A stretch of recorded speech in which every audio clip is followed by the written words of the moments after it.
Welcome children. This video is about 7th standard science unit 4 atomic structure part 1. In this module we are going to learn about atomic theories and subatomic particles. Let me move on to the lesson now. Introduction. In the last chapter we studied that anything around us is matter and it is made up of molecules. The molecules are combination of atoms of different elements or the same element. Table, chair, bag, book, chalk and blackboard. In short, everything you see around are made up of atoms. Atoms are the smallest particles. They cannot be seen even through a microscope. In this lesson, we are going to study about atomic theories, subatomic particles, atomic number and mass number and valency.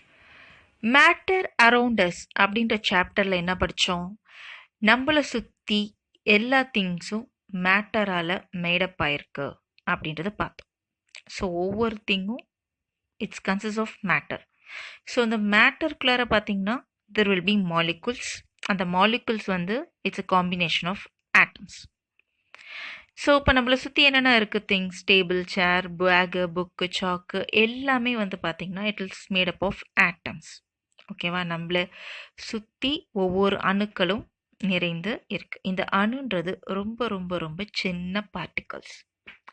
அதை even நீங்கள் மைக்ரோஸ்கோப்பில் பார்த்தீங்கன்னா கூட உங்கள் கண்ணுக்கு அது வந்து தெரியாது. ஸோ இந்த லெசனில் நம்ம என்ன பார்க்க போகிறோம் அப்படின்னா, அந்த அட்டாமிக் தியரி எப்படி ஆட்டம் வந்து உருவாச்சு அப்படின்றத பார்க்க போகிறோம். அதேமாதிரி ஆட்டம்குள்ளார என்னென்ன பார்ட்டிகல்ஸ் இருக்குது, அந்த சப் அட்டாமிக் பார்ட்டிகல்ஸ் என்ன இருக்குது அப்படின்றத பார்க்க போகிறோம். ஸோ இந்த ஆட்டம்க்குன்னு நம்பர் இருக்குது, அட்டாமிக் நம்பர் இருக்குது. ஒவ்வொரு ஆட்டம் டிஃப்ரெண்ட் கைண்ட்ஸ் ஆஃப் ஆட்டம்ஸ் இருக்குது. அந்த ஒவ்வொரு ஆட்டம்க்கு என்ன நம்பர், அதோட மாஸ் நம்பர் என்ன, மாஸ்னால் என்னென்னு பார்த்தோம் வெயிட், அந்த மாஸ் நம்பர் என்ன, வேலன்சி என்ன அப்படின்றத நம்ம பார்க்க போகிறோம். Atomic theories. An atom is 1000 times smaller than the thickest human hair. It has an average diameter of 0.00000001 meter or 1 into 10 to the power of minus 9 meter. To understand the size of an atom, now let us find what is the size of known things like a pencil, red blood cell, virus and dust particle. See, the picture is given. Atom theory. அதாவது ஒரு ஆட்டம் எடுத்துக்கிட்டிங்கன்னா அதோட size வந்து நம்ம human, நம்ம மனிதனோட முடி இருக்கு இல்லையா, அதோட 1000 டைம்ஸ் 1000 மடங்கு சிறியதாக இருக்கும் அப்படின்றாங்க. ஆவரேஜாக அதோட டயாமீட்டர் பார்த்தீங்கன்னா 10 to the power minus 9 meter. 1 into 10 to the power of minus 9 meter. நானோமீட்டர்னு சொல்லுவோம். அதுதான் அதோட சைஸ். ஸோ இன்னும் அது கிளியராக அதோட சைஸ் என்னென்னு தெரிஞ்சுக்கணும். பார்த்தீங்கன்னா பென்சில் வந்து 1 into 10 to the power of minus 2 meter. இங்கே கீழே கொடுத்துருக்காங்க படம். ரெட் பிளட் செல் அது வந்து 1 into 10 to the power of minus 4 meter. Virus வந்து பார்த்தீங்கன்னா 1 into 10 to the power of minus 6 meter. Dust particle வந்து 1 into 10 to the power of minus 7 meter. So இந்த ஆட்டமோட சைஸ் வந்து 1 into 10 to the power of minus 9. So இப்போ dust பார்ட்டிக்கிளை விட இன்னும் 2 மடங்கு அது வந்து ரொம்ப ரொம்ப சின்ன size. Now we could imagine how small an atom would be. Many scientists have studied the structure of the atom and advanced their theories about it. The theories proposed by Dalton, Thomson and Rutherford are given below. So நிறைய scientist வந்து பார்த்திங்கன்னா இந்த ஆட்டமோட ஸ்ட்ரக்சரை வந்து நிறைய படிச்சுட்டு நிறைய theories வந்து சொல்லியிருக்காங்க. ஸோ டால்டன் அட்டாமிக் தியரின்னு இருக்குது, தாம்சன் அட்டாமிக் தியரி இருக்குது, ருத்தர்ஃபோர்ட் தியரின்னு இருக்குது. ஸோ இப்போ நம்ம ஒவ்வொரு தியரியாக நம்ம பார்க்க போகிறோம்.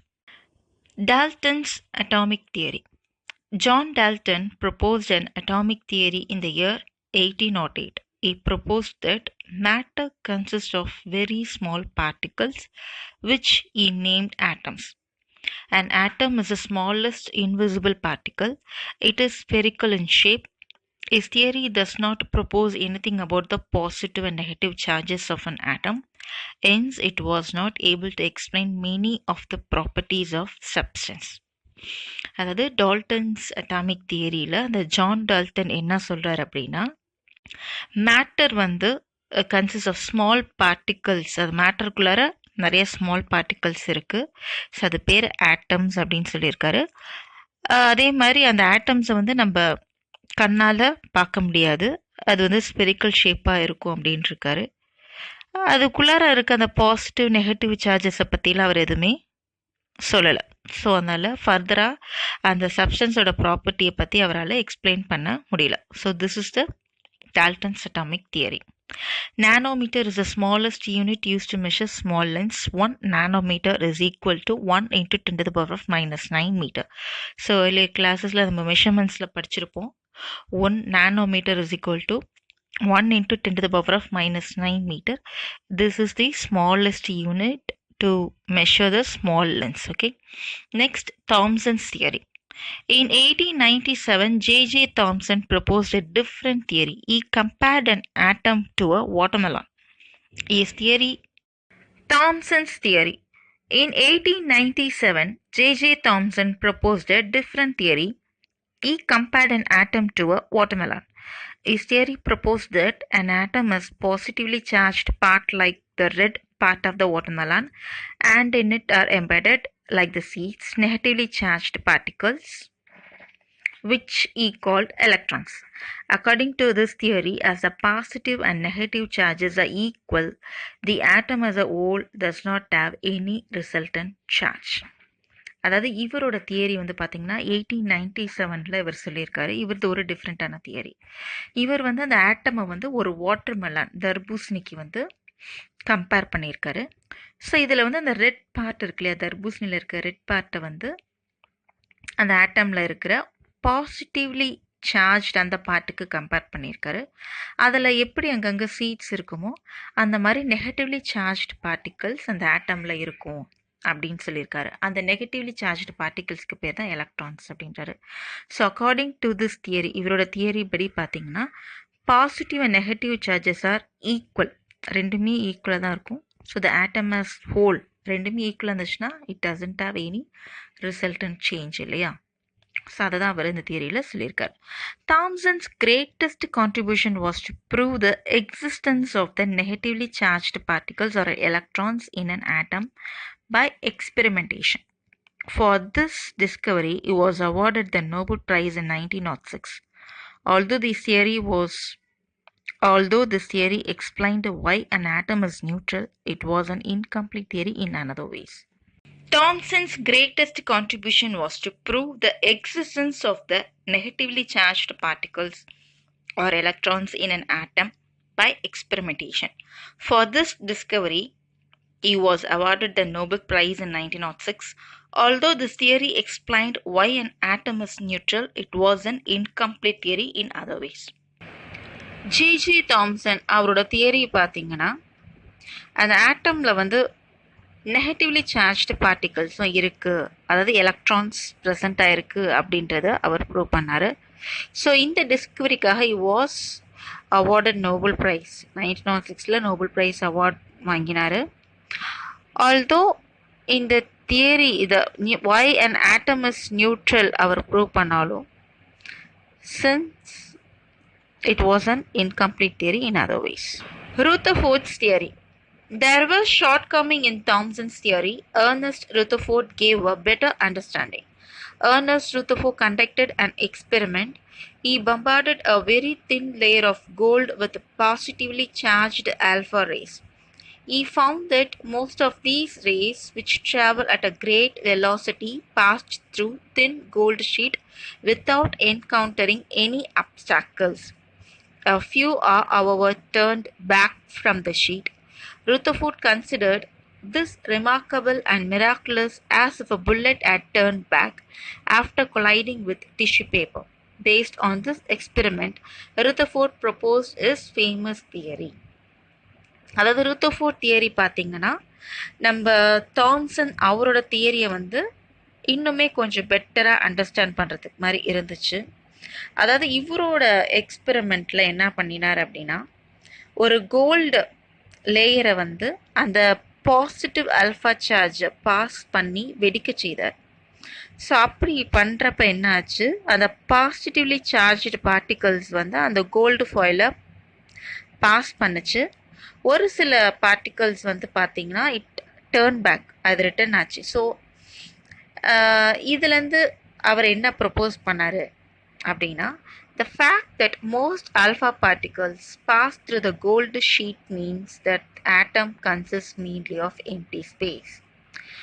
ஸோ ஃபஸ்ட் பாயிண்ட் வந்து ஆல்ஃபா பார்ட்டிகல்ஸ் பாஸ் ஆச்சு அப்படின்னா அப்போ அந்த ஆட்டமில் வந்து நிறைய எம்டி ஸ்பேஸ் இருக்குது அப்படின்னு ப்ரூவ் பண்ணார். The next part from which the positively charged particles turned back is positively charged, but it was they are the fact that most alpha particles pass through the gold sheet means that the atom consists mainly of empty space. So first point என்ன, அந்த alpha particles நிறையா இது அந்த gold ஷீட்டில் pass ஆனதுக்கு காரணம் அந்த ஆட்டமில் வந்து எம்டி ஸ்பேஸ் இருக்குது, அதனால தான் அது ஈஸியாக பாஸ் த்ரூ ஆச்சு அப்படின்னாரு. அதே மாதிரி the part from which the positively charged particles turned back is positively charged, but it is very small in size as compared to the empty space. So ஒரு சில பார்ட்டிகல்ஸ் வந்து ரிட்டர்ன் பேக் ஆச்சு. ஏன் அப்படின்னா அங்கே சம் பாசிட்டிவ்லி சார்ஜ்ட் பார்ட்டிகல்ஸ் இருந்திருக்கும். So அது வந்து அந்த எம்டி ஸ்பேஸ் அளவுக்கு பெருசாக இல்லை, ரொம்ப சைஸில் வந்து சின்னதாக இருக்குது. தட் இஸ் கால் தட் அந்த பாசிட்டிவ் சார்ஜ் பார்ட்டிகல்ஸ் இருக்கிற இடம் அப்படின்னு சொல்லியிருக்காரு. From these interferences Rutherford presented his theory of the structure of atoms. From this theory he was awarded the Nobel Prize for Chemistry. So இந்த interference வச்சு அவர் அந்த structure of ஆட்டமை வந்து அவர் தியரி மூலமாக ப்ரெசென்ட் பண்ணார். ஸோ அதுக்கு வந்து அவர் நோபல் ப்ரைஸும் அவார்ட் பண்ணாங்க. So Rutherford theory proposes the following. So Rutherford தியரியில் என்னென்ன ப்ரொப்போஸ் பண்ணாங்க அப்படின்னா, அந்த சென்டரில் ஒரு ஸ்மால் சைஸில் பாசிட்டிவ் சார்ஜ் இருந்துச்சு இல்லையா, that is called the nucleus. So the nucleus at the centre of an atom has positive charge. Most of the mass of the atom is concentrated in the nucleus. The negatively charged electrons revolve around the nucleus in specific orbits. In comparison with the size of the atom, the nucleus is very, very small. அதாவது first என்ன சொன்னார்னா, so அந்த ஆட்டமில் சென்டரில் positively charge nucleus ஒன்று இருக்குது. So அதுதான் most of the mass வந்து concentrate ஆகிருக்கு அப்படின்னாரு. அதே மாதிரி இந்த நெகட்டிவ்லி சார்ஜ்டு எலக்ட்ரான்ஸ் வந்து பார்த்திங்கன்னா அந்த நியூக்ளியஸை சுற்றி வட்டமிட்டு இருக்குது, அந்த ஆர்பிட்ஸில் சுற்றிட்டுருக்கு அப்படின்னு சொல்லியிருக்காரு.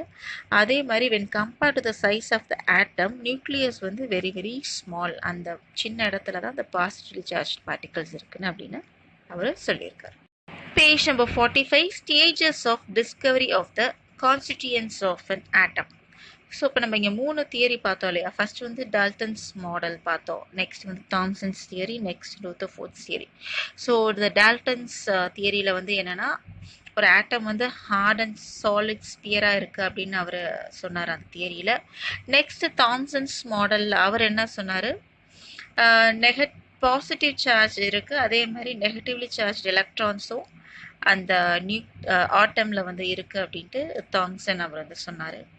அண்ட் ரூதர்ஃபோர்ட் மாடலில் வந்து என்னென்னா, அந்த நடுவில் வந்து ஒரு வெரி ஸ்மால் ஸ்பேஸ் இருக்குது, அந்த ஸ்பேஸ் தான் it's a nucleus, it's a positive charge nucleus. அதே மாதிரி ஆட்டமில் நிறையா இடம் வந்து எம்டியாக தான் இருக்குது, இட்ஸ் எம்டி ஸ்பேஸ். அதே மாதிரி நெகட்டிவ்லி சார்ஜ் எலக்ட்ரான்ஸ் வந்து அந்த நியூக்ளியஸை சுற்றிட்டு இருக்குது அப்படின்னு அவர் சொல்லி. Do you know you have around 7 billion atoms in your body, yet you replace about 98% of them every year. என்ன சொல்கிறாங்க, 7 பில்லியன் ஆட்டம்ஸ் நம்ம உடம்புல இருக்குது, அதில் 98% ஆஃப் த ஆட்டம்ஸ் வந்து நம்ம எவ்ரி இயர் என்ன பண்ணிட்டுருக்கோம், ரீப்ளேஸ் பண்ணிகிட்டே இருக்கும் அப்படின்றாங்க. Okay, the next is the sub atomic particles. அதாவது ஆட்டம்ஸ்குள்ளார என்னென்ன பார்ட்டிகல்ஸ் இருக்குது அப்படின்றத we are going to see. The discoveries made during the 20th century proved that atoms of all elements are made up of smaller components: electron, proton and neutron. An electron from hydrogen atom is no different from the electron of a carbon atom. In the same manner, protons and neutrons of all elements also have same characteristics. These particles that make up the atom are called subatomic particles. அதாவது during 20th செஞ்சுரியில் எலமெண்ட்ஸில் இருக்கிற ஒவ்வொரு ஆட்டமும் it's made up of electron proton neutron அப்படின்னு சொல்லியிருக்காங்க. So ஆட்டம்ஸில் வந்து என்ன காம்பனன்ட்ஸ் இருக்குது? எலக்ட்ரான் புரோட்டான் நியூட்ரான்ஸ் இருக்குது. அதே மாதிரி ஹைட்ரஜன் ஆட்டமில் இருக்கிற எலக்ட்ரானும் கார்பன் ஆட்டமில் இருக்க எலக்ட்ரானுக்கும் எந்த டிஃப்ரென்ஸும் கிடையாது அப்படின்னு சொல்லியிருக்காங்க. இந்த சேம் மேனர் எல்லா எலமெண்ட்ஸில் இருக்கிற புரோட்டான்ஸ் நியூட்ரான்ஸ்க்கும் சேம் கேரக்டரிஸ்டிக்ஸ் தான் இருக்குது அப்படின்னு சொல்லியிருக்காங்க. ஸோ சப் அட்டாமிக் பார்ட்டிகல்ஸ்னால் இந்த பார்ட்டிகல்ஸை தான் நம்ம ஆட்டமோட, அதாவது நியூட்ரான் எலக்ட்ரான் புரோட்டான்ஸை தான் நம்ம ஆட்டமோட சப் அட்டாமிக் பார்ட்டிகல்ஸ் அப்படின்னு நம்ம. First one is proton. Proton denotes P. The proton is the positively charged particle and it is located at the nucleus. Its positive charge is of the same magnitude as that of the electron's negative charge. Proton வந்து பார்த்தீங்கன்னா it's a positively charged particle. அதாவது ஒரு battery எடுத்துட்டிங்கன்னா negative charge positive charge இருக்கு இல்லையா? So proton எதை denote பண்ணுதுன்னா it's a positive charge particle. இது வந்து நியூக்ளியஸ் நடுவில் இருக்கும். இதோட மேக்னிட்யூட் பார்த்தீங்கன்னா எலக்ட்ரான்ஸ் நெகட்டிவ் சார்ஜ்க்கு அதுக்கு ஈக்குவலாக தான் இருக்கும். Neutron, it denotes N. Neutron is inside the nucleus. The neutron does not have any charge except hydrogen, protium. The nucleus of all atoms contain neutrons. Protons and neutrons are the two types of particles in the nucleus of an atom. They are called nucleons. இந்த neutron பார்த்தீங்கன்னா nucleus உள்ளார இருக்கும். இந்த நியூட்ரானுக்கு வந்து எந்த charges, positive charge negative charge ரெண்டுமே கிடையாது, நியூட்ரலாக இருக்கனால தான் இதுக்கு பேர் நியூட்ரான். அதே மாதிரி எக்ஸப்ட் ஹைட்ரஜன் ஆட்டமை தவிர மற்ற எல்லா ஆட்டம்லையும் இந்த நியூட்ரான்ஸ் வந்து இருக்கும். அதே மாதிரி நியூக்ளியஸ் நடுவில் இந்த புரோட்டான்ஸும் நியூட்ரான்ஸும் ரெண்டும் இருக்கும். So they both are called nucleons. Electron, it denotes E. This is a negatively charged particle. Electrons revolve around the nucleus of the atom in specific orbits. The mass of an electron is negligible as compared to that of a proton or neutron. Hence, the mass of an atom depends on the number of protons and neutrons in the nucleus. Electron இது வந்து ஒரு negative charged particle. இது வந்து பார்த்தீங்கன்னா நியூக்ளியஸை சுற்றிட்டு தான் இருக்கும். ஒரு ஸ்பெசிஃபிக் ஆர்பிட்டில் நியூக்ளியஸை வந்து சுற்றிட்டு வந்துட்டுருக்கும். இதோட மாஸ் வந்து நெக்லிஜிபிள், அதாவது புரோட்டானையும் நியூட்ரானையும் கம்பேர் பண்ணுறப்ப இது நெக்லிஜிபிள். அதனால தான் ஒரு மாஸ் ஆஃப் ஆட்டம் வந்து பார்த்திங்கன்னா புரோட்டானையும் நியூட்ரானையும் டிபெண்ட் பண்ணி தான் இருக்கும், எலக்ட்ரானை டிபெண்ட் பண்ணி இருக்கும். The total negative charge of all the electrons outside the nucleus is equal to the total positive charge in the nucleus. That makes the atom electrically neutral. அதாவது அந்த நியூக்ளியஸ்க்கு அவுட் சைடில் இருக்கிற அந்த எலக்ட்ரான்ஸோட டோட்டல் நெகட்டிவ் சார்ஜ் வந்து nucleus உள்ளார இருக்கிற அந்த total positive சார்ஜுக்கு equal. So இதனால தான் ஆட்டம் வந்து எலக்ட்ரிக்கலி நியூட்ரலாக இருக்குது. So far in this class we have studied about atomic theories and subatomic particles. In next class we will study about atomic number, mass number and valency. Thank you children.